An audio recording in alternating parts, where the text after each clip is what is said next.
back to the channel. Yeah, new issues on the Belvedere. Couple things. Went ahead a couple weeks ago and we changed the master cylinder and we changed the wheel cylinders in the front. Blooded brakes, everything was great. Brakes still felt a little spongy, so I figured I would come back here and bleed these back ones. And wouldn't you know it, the bleeder snapped right off. Snapped right off on a guy. So, let me bring in here, show you what I'm talking about. Alright, we're going to go ahead and take this wheel off. And by the way, a lot of you old mechanics know these older cars, righty tighty, lefty loosey does not apply. The passenger side was reverse thread. So if you go ahead and take your impact and you put it in, reverse, you're actually tightening them and you're going to strip out your lugs. But yeah, reverse, guys. We're going to check out this wheel cylinder, see if we can do anything with it. Get y'all in here so you see what I'm looking at. That came off fairly easy. Man, she's in good shape. That's awesome. Now, as you can see, it's not all wet on the side, so we know even though the bleeder broke, it's not leaking, but it's still not safe to have that on the back of there. I mean, it's probably clogged with debris, and the last thing you want to do is pound on the brake and blow out a line and end up rearing somebody going in the ditch. Then it becomes a hazard. We're going to go ahead and continue taking these springs off. I want to get this out of here.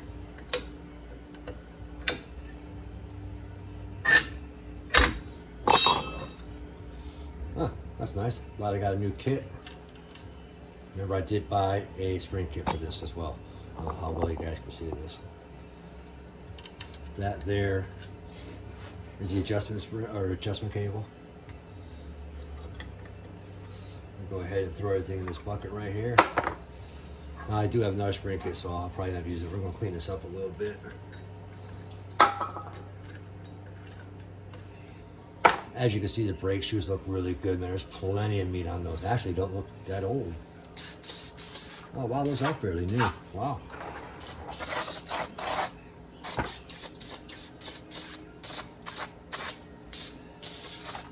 A lot of meat on those puppies yet.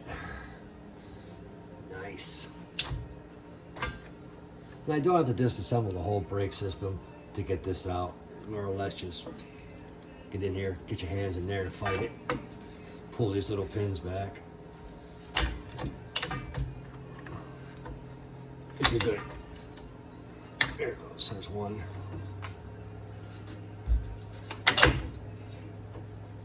Oh, a lot of guys. Well, that was stuck on there.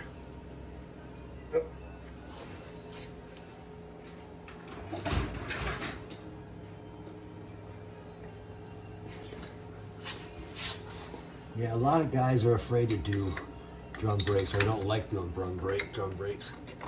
There it goes. And there it is. Now, I'll end up taking these over to the grinder, cleaning up, and this one does look like it was starting to leak.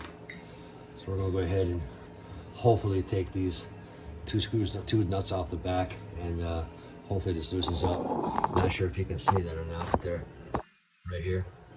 That guy there and that guy there, and hopefully this brake line comes off. I'm going to spray it out with some PB Blast or some coal oil, something like that. Hopefully it comes loose. If not, I guess I'll be showing how to flare a new brake line. Now we're going to heat it up just a little bit. Get that metal to expand. Hopefully it comes loose.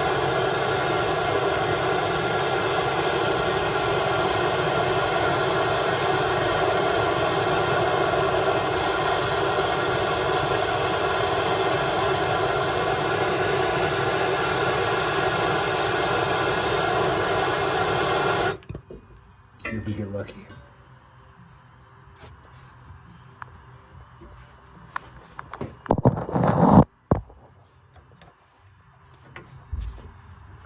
I don't think so.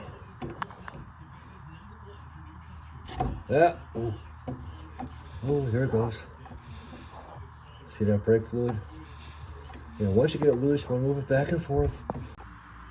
All right, as you see, I saved you guys the time from watching me drop that tank again out of the car. But man, look how clean that thing is, guys. Look how clean she is. It's amazing. Except for that leaky pinion. Anyhow, all right, I went ahead and installed the new one, the new one.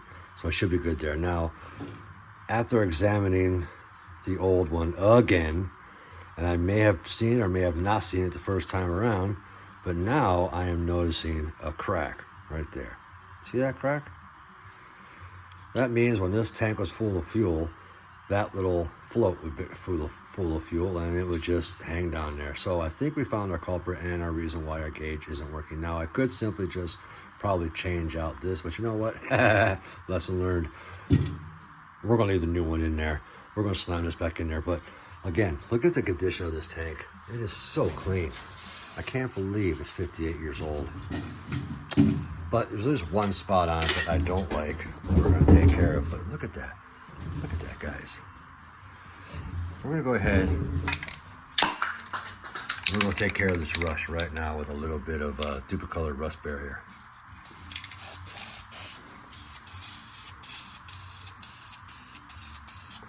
Just a little preventive maintenance, so slows the rust down. All right, well, I think I said, we think we have the fuel issue taken care of. New unit is in there. I know it's good. I know the float's good, so we're gonna throw this back in the car, and hopefully our fuel gauge will never, ever be a problem again. We'll see. All right, here we are. A couple days later, we got our new wheel cylinders in for the back of the 6.6 Belvedere. Now, I could just slap this in there, but what I like to do is grease up these ends. Now, as you see, I've already cleaned them up. I'm gonna go in there real nice and easy now. Just slide in like so. But I like putting a little bit of anti-seize in there. You don't need a lot, just a little bit. And if anybody knows about this stuff, it gets on everything, man. I'm gonna put a little bit on both of them. And I also like to put anti-seize on the back of the bolts as well. Just a little bit. In any event, I gotta change them again later down the road. Oh, for the next guy. Do it for the next guy, okay? Help the next guy out. Like I said, don't take much, just a little bit. Just a little bit. That's all. I'm gonna go ahead and push these pins back in, like so. Make sure it's seated in there. There it is. Like so. Yeah, just like that. Get it in past that seal. Boom. Just like that. All right. And then we just put it back in. Now there's the old one. As you can see, it's busted off right there, the bleeder. Yeah, she was getting a little wet in there. Yeah. No saving this one.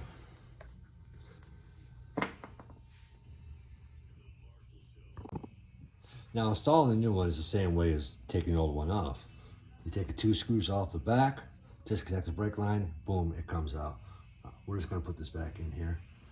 Put the pins back in, put them up on our brake shoes. Can be a little tricky, but it can be done without taking the brakes apart. Just like so. There's one.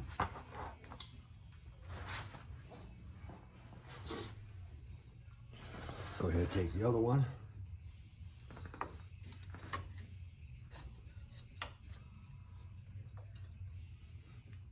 It's a little tricky, but you can do it.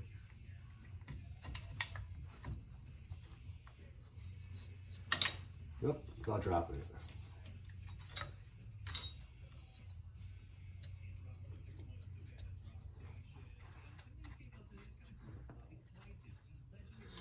Can be some work. Especially when you can't see what you're doing.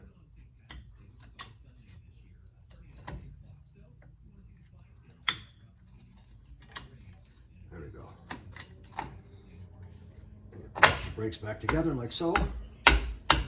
Boom. Go ahead and put your springs back in, which can be a little tricky.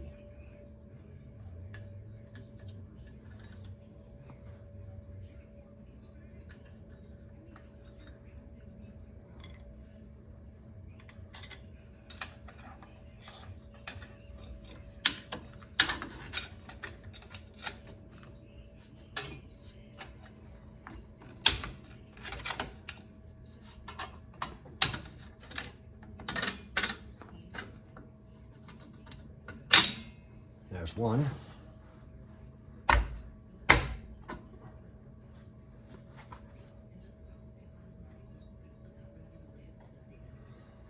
Here's two.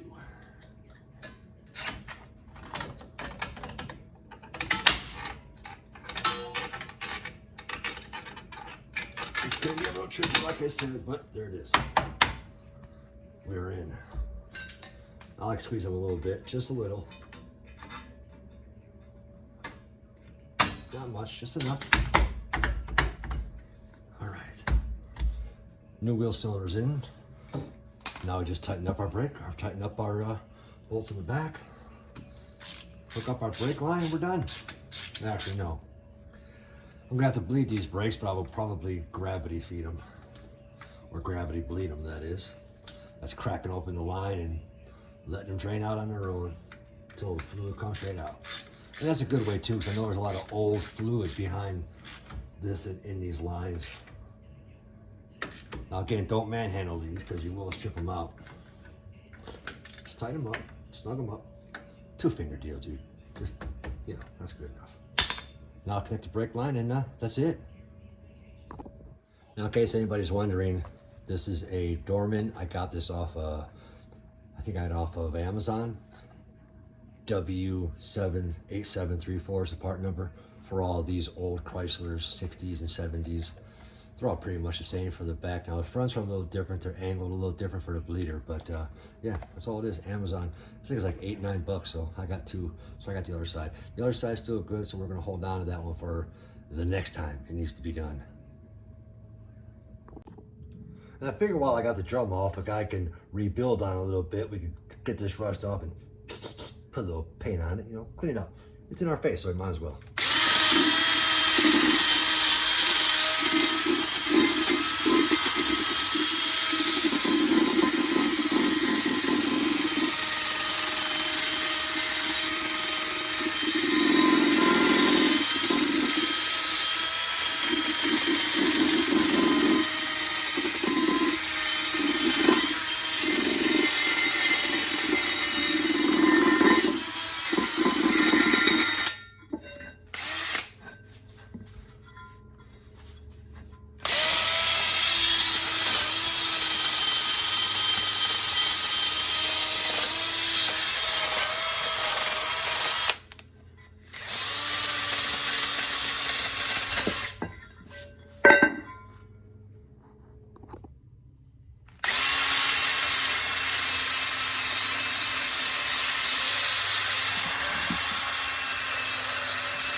Now I could set up my sandblast booth, or my sandblast box over there, but this is just as easy. We're just gonna clean it up a little bit. That's all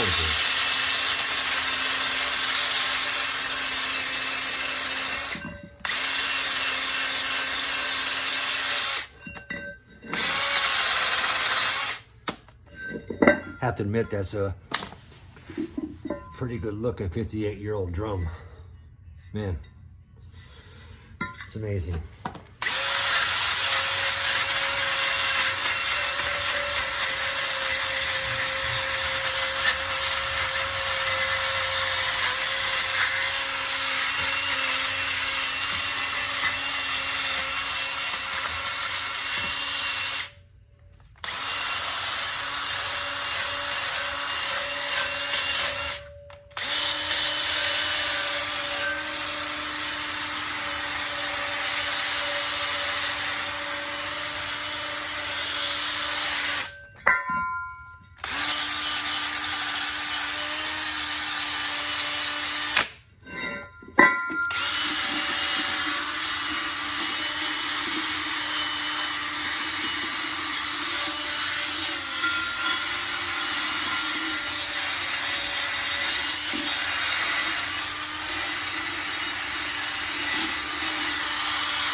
right, we're gonna spray this off, shoot it with some black paint, and put it back on the car.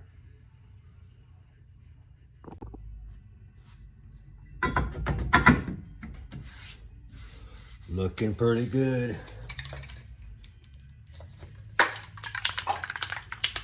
I like using satin myself.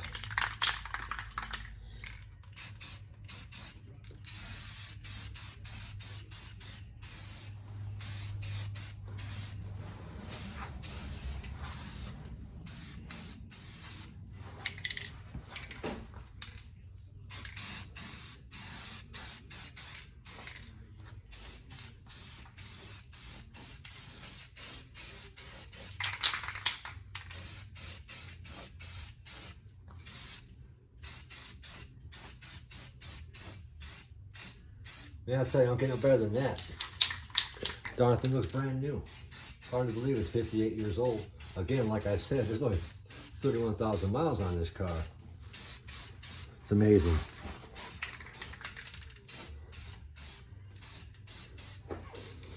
And that's it, man. Let this dry. We'll slap the tire back on, open up that bleeder valve, and let her gravity out a little bit, and take it for a ride. Should have brakes. Better brakes, that is. All right, your eyes are not deceiving you. That is a big hole in the dashboard where the gauge cluster was. I went ahead and put the new switch in, the new headlight switch, which is right here. Fairly cheap on eBay. The old one is right here on the ground, and you can tell, you know, old, not making a good connection. So we went ahead and we put that in, and I turned the headlights on, and boom, I had 3 or 4 dashboard lights. Win-win, good deal. We know it's a headlight switch. I do have this piece as well, and I am going to change it out. It's sitting right there on that box.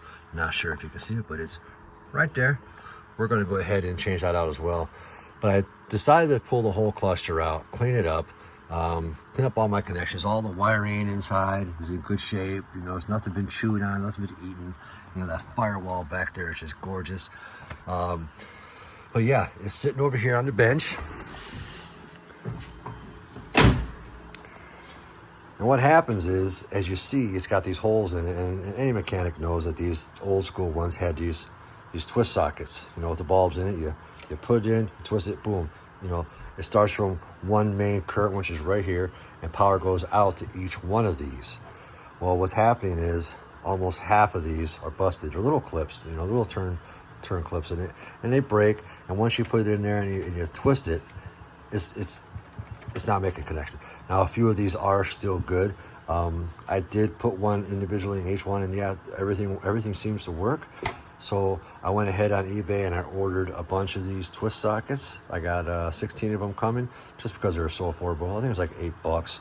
So I got a bunch of these coming. We have a bunch of LED bulbs because I love it. I ended up putting LEDs in the dashboard of my 66 Impala, and it was awesome. I love the LEDs, and they last longer, and they're much brighter on these older cars, because you know these older cars, they're real dim, kind of greenish, kind of real toned down. Really couldn't see it that good at night, but the LEDs will really brighten it up. So those won't be in until Friday. So we have new bulbs, we have new twist sockets coming, and then we'll go ahead and throw this puppy back in the dash probably over the weekend sometime. But gorgeous gauge cluster. It's in great shape. All right, I think it's fair we could say we've got the gas gauge situation taken care of with the new unit in there. Tank is back up. We know we had power to us, so we know we should have no more issues with the gas gauge. Ooh, hope so. We'll move our attention now to the gauge cluster.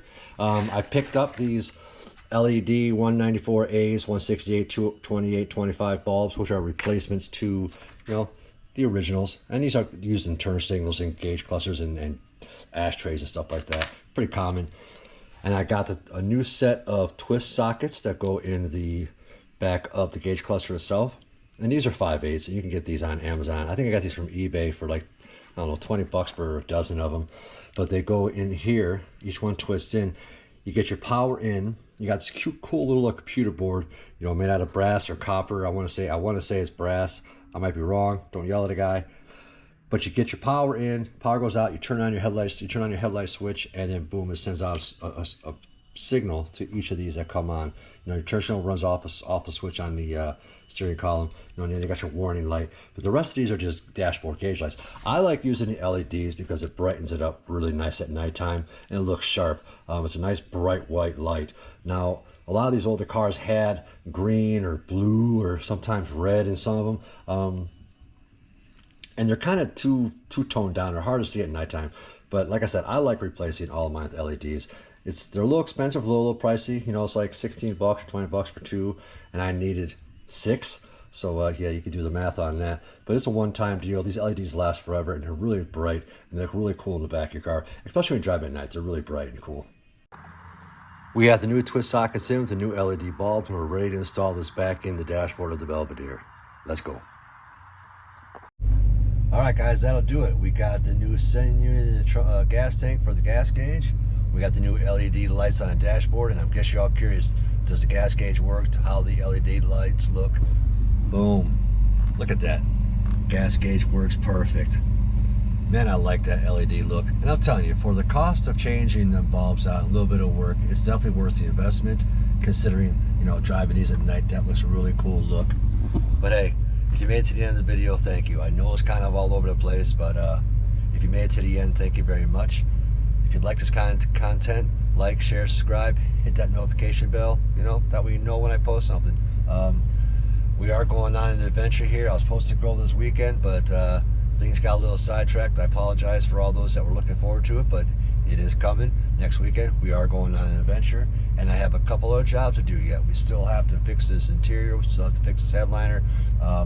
We're replacing the whole front suspension on this thing. We're going to do an exhaust upgrade. We got to do an exhaust upgrade. But like I said, thanks, guys. I really appreciate you being here. Thank you to my new subscribers. Thank you to all of my subscribers. But until next time, guys, on Adventures Bound, peace.